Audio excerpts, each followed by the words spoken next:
நீங்கள் பார்த்து கொண்டிருப்பது உங்கள் ஜாஷ்வா டிவி. சகல ஜனங்களுக்கும் நற்செய்தி.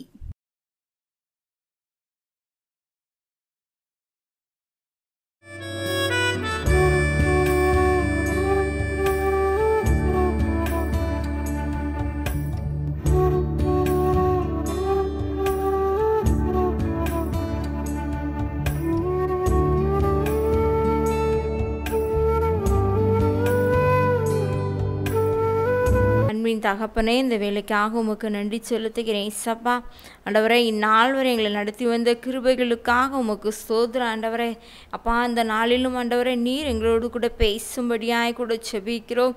உம்முடைய வார்த்தையை நின்ற மன்னாவை கொடுத்து ஆண்டவரை நீர் போஷிக்கும்படியாய் கூட செபிக்கிறேன். இசப்பா ஆண்டவரை, இந்த வேலையிலும் நடிச்சா நீர் மகிமைப்படுவீராக. உம்முடைய நாமம் உம்முடைய சித்தம் மாத்திரம் நிறைவேறட்டும். எல்லாம் துதி கன மகிமையெல்லாம் ஒருத்தருக்கே செலுத்துகிறோம். ஏசு ஜெபிக்கிறோம் நல்ல பிதாவே. ஆமென் ஆமென். ஹல்லேலூயா. கர்த்தருடைய நாமம் மகிமைப்படுவதாக. மறுபடியுமாக இந்த ஜாஸ்வா டிவியின் மூலம் நான் உங்களை சந்திப்பதில் மிக்க மகிழ்ச்சி. இந்த நம்பிக்கை நேர நிகழ்ச்சி நீங்கள் பார்த்துக்கிட்டு இருப்பீங்கன்னு சொல்லி நான் கர்த்தருக்குள்ளே விசுவாசிக்கிறேன். ஹல்லேலூயா. நீங்கள் இப்போது இருப்பதை காட்டிலும் இன்னும் 1000 மடங்கு கர்த்தர் உங்களை ஆசீர்வதித்து வழிநடத்துவாராக. ஹல்லேலூயா. ஒரு பாடலை பாடுகிறேன். தேவ கிருபை என்றும் உள்ளதே, அவர் கிருபை என்றும் உள்ளதே, அவரை பாடி துதித்து பாடி அல்லேலூயா என்றார் பரிப்போ, அவரை போற்றி துதித்து பாடி அல்லேலூயா என்றார் பரிப்போ. நெருக்கப்பட்டும் மடிந்திடாமல் கர்த்தர் நம்மை காத்ததாலே, நெருக்கப்பட்டும் மடிந்திடாமல் கர்த்தர் நம்மை காத்ததாலே, அவர் நல்லவர் அவர் வல்லவர் அவர் கிருபை என்றும் உள்ளதே, அவர் நல்லவர் அவர் வல்லவர் அவர் கிருபை என்றும் உள்ளதே. ஹல்லேலூயா. அவருடைய கிருபை என்றும் உள்ளதாக இருக்கிறது. எத்தனையோ காரில் போன்ற கஷ்டங்கள் வந்தாலும் ஆண்டவர் நம்முடைய வாழ்க்கையிலே அவர் கிருபையாலே நடத்தி வருகிறார். ஹல்லேலூயா. ஒருவேளை நம்முடைய அநேக பாடுகளை கடந்து வந்திருக்கலாம். ஆனாலும் கூட இந்த 9 மாதம் முழுவதும் ஆண்டவர் நம்மளை என்ன செய்கிறாரு? கிருபையாக நடத்தி வந்து கொண்டு இருக்கிறார். ஹல்லேலூயா. எடுத்துக்கொள்வோம். மத்தேயு 6ஆம் அதிகாரம் அதில் 8வது வசனத்தை வாசிக்கிறேன். மத்தேயு 6:8. அவர்களைப் போல நீங்கள் செய்யாதிருங்கள், உங்கள் பிதாவை நோக்கி நீங்கள் வேண்டிக் கொள்கிறதுக்கு முன்னமே உங்களுக்கு இன்னது தேவை என்று அவர் அறிந்திருக்கிறார். ஹல்லேலூயா. இதனை நாம் பார்ப்போமானால் அந்த 1வது வசனம் சொல்லப்பட்டிருக்கு, மனுஷர் காண வேண்டும் என்று அவர்களுக்கு முன்பாக உங்கள் தர்மத்தை செய்யாதபடிக்கு எச்சரிக்கையாய் இருங்கள் என்று சொல்லி. ஒரு தர்மம் அப்படின்னு சொன்னால் ஒருத்தருக்கு நாம் உதவி செய்வது எப்படின்னா, மனுஷர் காண வேண்டும் என்று சொல்லி நாம் உதவி செய்யக்கூடாது என்று சொல்லி நமக்கு இந்த வசனம் சொல்லுகிறது. தர்மத்தை செய்யாதபடிக்கு எச்சரிக்கையாய் இருங்கள் என்று சொல்லி. அப்போது ஒருத்தருக்கு நாம் உதவி செய்கிற உதவி மற்றவர்களுக்கு என்ன செய்யக்கூடாதாம்? தெரியக்கூடாதான். ஆனால் அந்த பலன் எப்படி கிடைக்கும் அப்படின்னு சொன்னால், ஒருவேளை நாம் தெரிந்து செய்வோமானால் அந்த பலன் இந்த பூமியிலே முடிந்துவிடும். இல்லை என்றால் அது பரலோகத்தில் என்ன செய்யப்படுமாம்? சேர்க்கப்படுமாம். அதான் சொல்கிறேன் 2வது வசனம். ஆகையால் நீ தர்மம் செய்யும்போது மனுஷரால் புகழப்படுவதற்கு மாயக்காரர் ஆலயங்களிலும் வீதிகளிலும் செய்வது போல உனக்கு முன்பாக என்ன செய்யாதே? தாரை ஊதுவியாதே. அவர்கள் தங்கள் பலனை அடைந்து தீர்ந்ததென்று மெய்யாகவே உங்களுக்கு சொல்லுகிறேன் அப்படின்னு சொல்லி. அப்போது இதில் வசனம் சொல்லப்பட்டிருக்கு, நாம் செய்கிற ஒரு உதவி மற்றவர்களுக்கு என்ன செய்யக்கூடாதாம்? தெரியக்கூடாதாம். ஒருவேளை அநேக பிரபலங்களை நாம் பார்க்கிறோம். அநேக விதத்தில் நம்ம என்ன செய்தாங்க? அவர் தன்னை பிரபலப்படுத்த வேண்டும் என்று சொல்லி அநேக உதவிகளை செய்து மக்களிடத்தில் அதை என்ன செய்தாங்க? கொண்டு போகிறாங்க. ஆனால் பார்த்தீங்கன்னா ஆண்டவர் இந்த வசனத்தில் மூலம் சொல்லுகிறார், நீங்கள் செய்கிற ஒரு உதவி, நீங்கள் செய்கிற ஒரு தர்மம் மற்றவர்களுக்கு என்ன செய்யக்கூடாது, தெரியக்கூடாது. அதற்கு நீ என்ன செய், எச்சரிக்கையாயிரு. ஹல்லேலூயா. ஒருவேளை ஆண்டவருடைய பிள்ளைகள், அவரை அறிந்தவர்கள், அவருக்குள்ளாக நாம் வாழ்கிறவர்கள் மற்றவருக்கு செய்கிற உதவி என்ன செய்யக்கூடாதாம், மற்றவர்களுக்கு தெரியக்கூடாது. ஒருவேளை ஆண்டவர் நம்முடைய வாழ்க்கையில் நீங்கள் என்ன இது கேட்கும் முன்பதாக என்னது தேவை என்று அவர் என்ன செய்கிறாராம், அறிந்து வைத்திருக்கிறார். ஹல்லேலூயா. ஒருவேளை நம்முடைய வாழ்க்கையிலும் கூட அநேக உதவிகளை நாம் செய்து கொண்டிருக்கலாம், அநேக உதவிகளை மற்றவர்களுக்கு செய்திருக்கலாம், நமக்கும் அநேகர் என்ன செஞ்சிருக்கலாம், உதவி செய்திருக்கலாம். ஆனால் ஒன்றை ஒன்று, நமக்கு செய்த உதவி செய்தவர்களை ஒரு நாளும் என்ன செய்யக்கூடாது, நாம் மறந்து விடக்கூடாது. நம்மளால் முடிந்த அளவுக்கு அவங்களுக்கு நம்ம என்ன செய்ய வேண்டும், நன்றி அறிந்துள்ளவர்களாய் இருக்க வேண்டும். ஹல்லேலூயா. அதான் ஆண்டவரோ நம்மிடத்துல கேட்கிறாரு, நான் உனக்கு உதவி செய்தேன், நீ எனக்கு நன்றி சொன்னாயா என்று சொல்லி. ஹல்லேலூயா.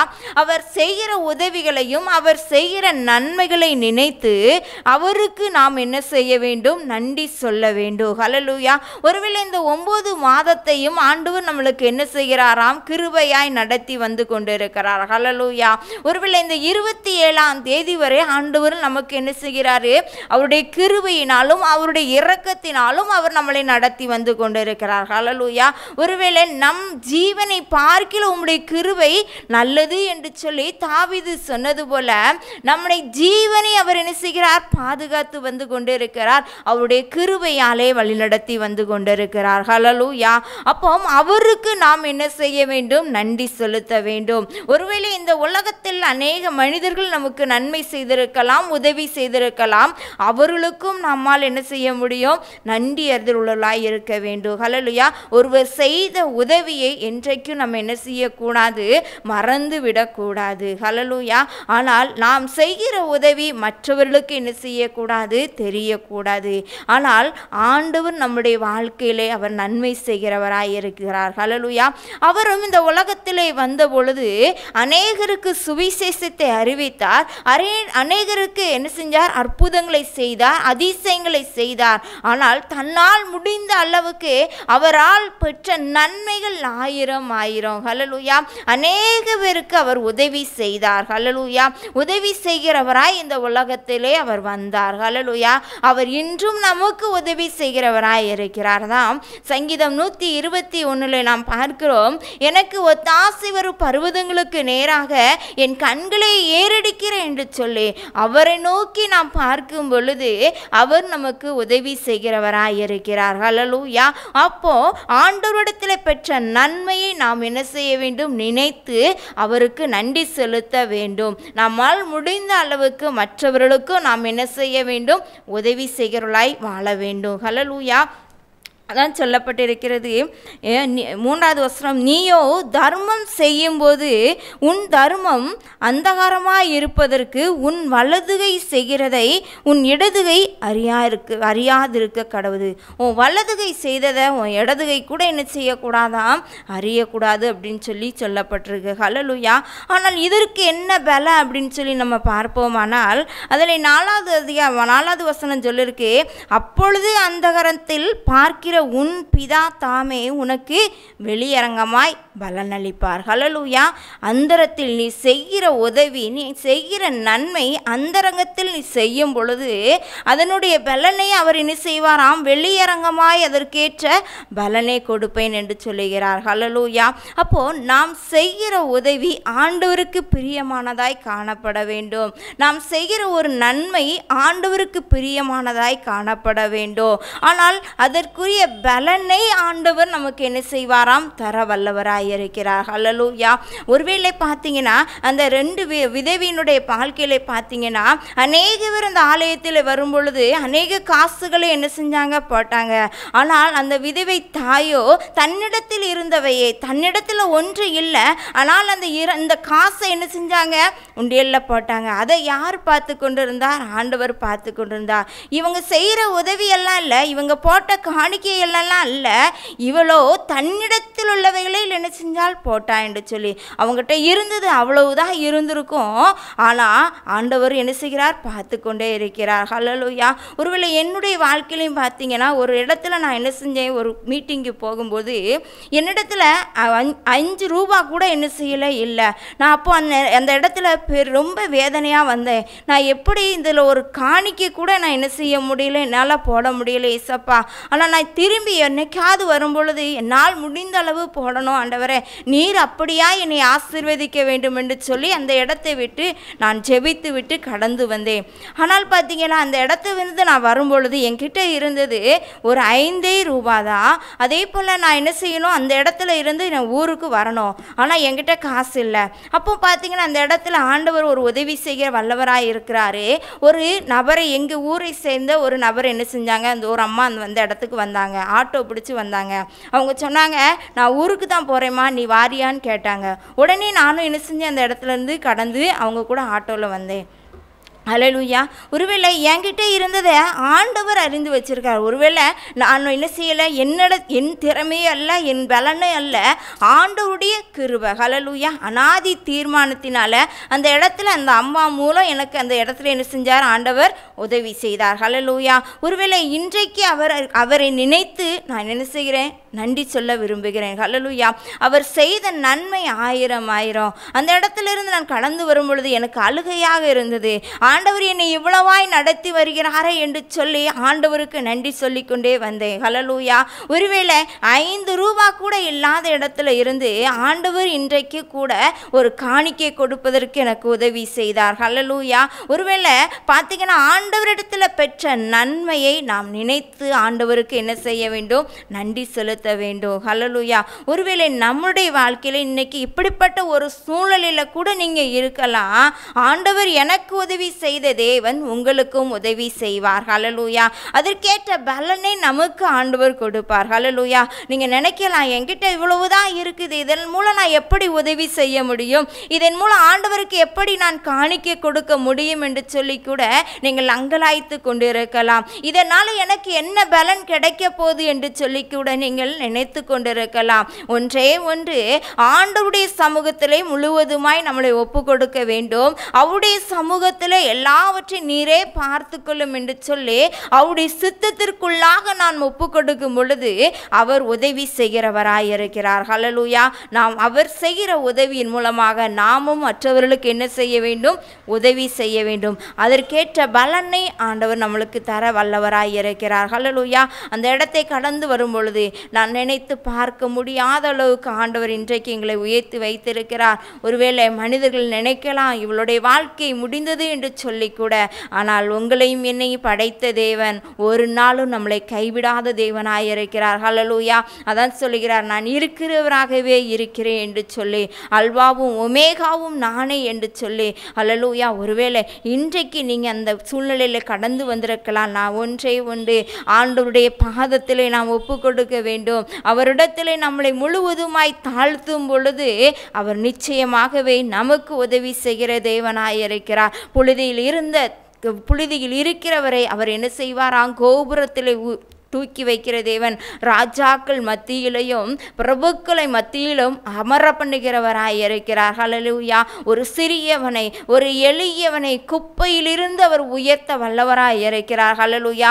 வேதம் இப்படியாக தான் சொல்லப்பட்டிருக்கிறது. ஒருவேளை இந்த பூமிக்குரிய ஆசீர்வாதங்கள் எல்லாம் ஒரு நாள் அழிந்துவிடும்.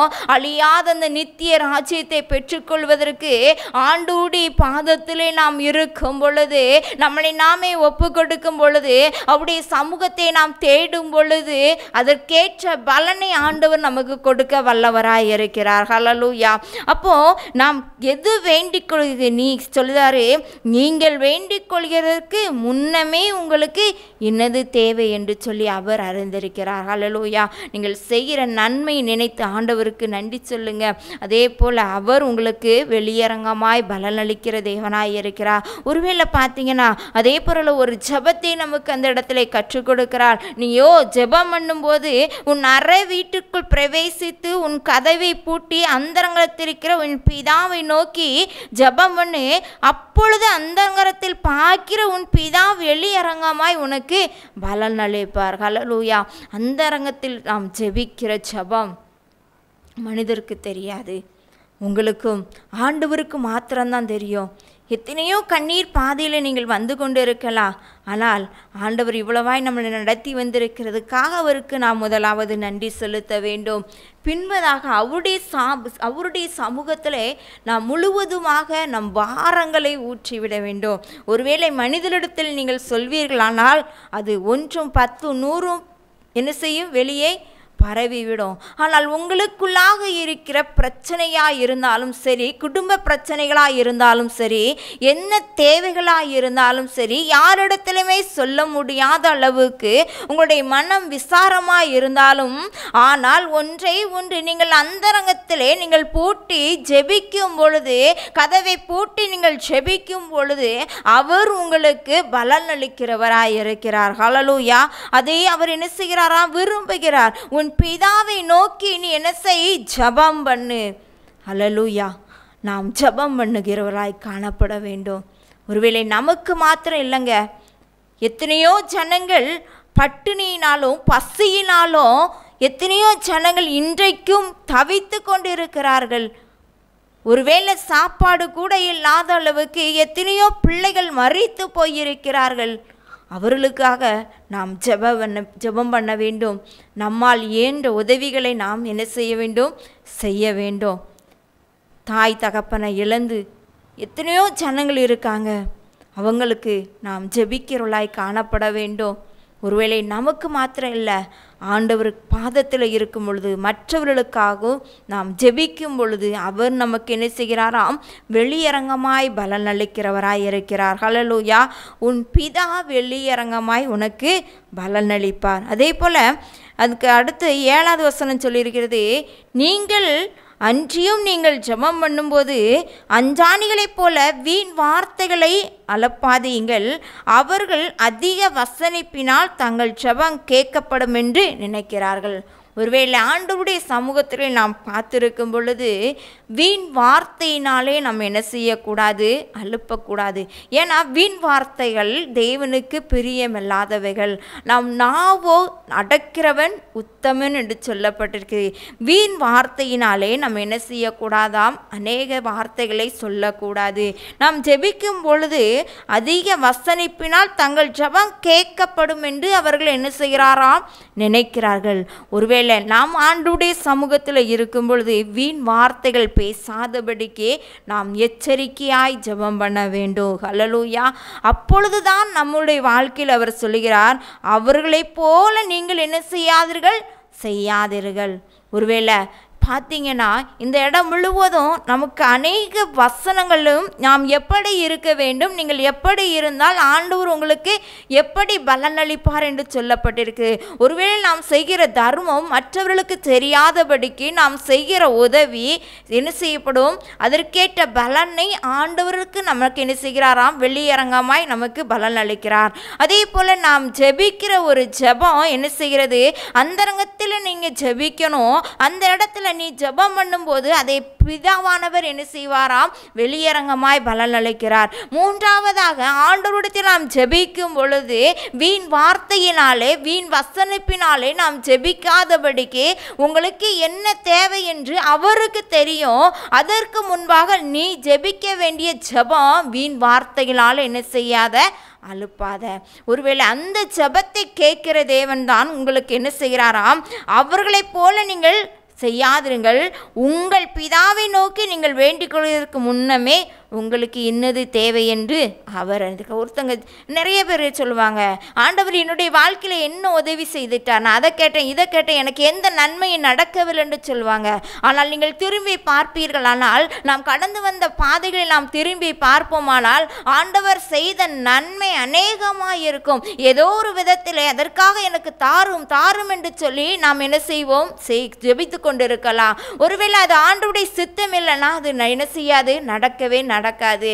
ஆண்டவருடைய சித்தத்துக்கு நாம் ஒப்பு கொடுத்தோமானால் ஆண்டவர் நம்முடைய வாழ்க்கையிலே நன்மை செய்கிறவராய் இருக்கிறார். ஹல்லேலூயா. வீண் வார்த்தையினாலே பேசி என்ன செய்வாங்க, ஆண்டவர் எனக்கு எதுவுமே செய்யலை அப்படின்னு சொல்லி ஒரு மனக்கசப்பினால நிறைய பேர் இருக்காங்க. இல்லை, ஆண்டவர் உங்கள் ஜெபத்தை கேட்கிற தேவன். ஆனால் ஆண்டவருடைய சித்தத்துக்கு நாம் ஒப்பு கொடுத்து அவருடைய பாதத்தில் நாம் காத்திருக்கும் பொழுது அவர் நிச்சயமாகவே நமக்கு என்ன செய்கிறாராம், நீங்கள் வேண்டிக் கொள்வதற்கு முன்பாகவே அவர் நமக்கு உதவி செய்கிறவராய் இருக்கிறார். ஹல்லேலூயா. ஒருவேளை இன்றைக்கு கூட ஆண்டவருடைய சமூகத்தில் நாம் அவர் செய்த நன்மைக்காக அவரை நாம் துதிப்போம். அவருடைய இரக்கத்திற்காக, அவருடைய கிருபைக்காக நாம் நன்றி சொல்லுவோம். ஜெபிப்போமா? சோதரிக்கிறோம் ஆண்டவரே, துதிக்கிறேன் ஏசப்பா. இந்த வேலைக்காக உம்மை துதிக்கிறோம். யாரெல்லாம் ஆண்டவரே உம்முடைய பாதத்தில் இருந்த ஆண்டவரே ஜெபிக்கிறாங்களோ சாமி, கண்ணீரோடு இருக்காங்களோ, வியாதியோடு சுகவீனத்தோடும் ஆண்டவரே ஏசப்பா, இந்த பிரச்சனை தீராதா என்று சொல்லி கண்ணீரோடு ஆண்டவரே யாரெல்லாம் ஜெபித்து கொண்டு இருக்காங்களோ அவங்களுடைய வாழ்க்கையில் நீங்கள் உதவி செய்யுங்க ஆண்டவரே. நீரே உதவி செய்கிற தேவன், நீரே நன்மை செய்கிற தேவன் அல்லவா ஆண்டவரே. அவர்கள் என்ன தேவை என்று உமக்கு தெரியும் சாமி. ஆண்டவரே அதற்கு என்ன சித்தம், உம்முடைய சித்தத்தின்படி அவர்கள் நடக்க நீங்கள் உதவி செய்யுங்க ஏசப்பா. உம்முடைய சித்தத்தை ஆண்டவரை அறிந்தவர்களாய் நடக்க நீங்கள் உதவி செய்யும்படியாய் கூட ஜெபிக்கிற ஆண்டவரை. நன்மைகளை பெற்றுக்கொண்டு உம்முடைய நாமத்தை மகிமைப்படுத்த நீங்கள் உதவி செய்யும்படியாய் கூட ஜெபிக்கிறோம். ஒவ்வொருடைய வாழ்க்கையிலும் ஒரு மாற்றத்தை கொடுங்க ஏசப்பா. நீங்கள் ஆண்டவரை ஒவ்வொருடைய உள்ளத்திலும் ஆண்டவரை ஒவ்வொரு குடும்பங்களையும் நீர் இடைவிடும்படியாய் கூட ஜெபிக்கிறோம். எல்லா பிரச்சனைகளையும் மாற்றி ஆண்டவரை நீர் சமாதானத்தின் தெய்வந்தாமே ஒவ்வொருவரையும் ஆசீர்வதிக்கும்படியாய் கூட ஜெபிக்கிறேன் ஏசப்பா. இந்த வேளையை உம்முடைய கரத்தில் ஒப்பு கொடுக்கிறோம். உம்மை ஆண்டவரை போற்றுகிறோம், புகழ்கிறோம் சாமி. எங்களை தாழ்த்தி உம்முடைய கரத்தில் அர்ப்பணிக்கிறோம். எல்லா துதி கன மகிமையெல்லாம் ஒருத்தருக்கே செலுத்துகிறோம். ஜெபிக்கிறோம் நல்ல பிதாவே. ஆமென், ஆமென். ஹல்லேலூயா. கர்த்தருடைய நாமம் மகிமைப்படுவதாக. God bless you.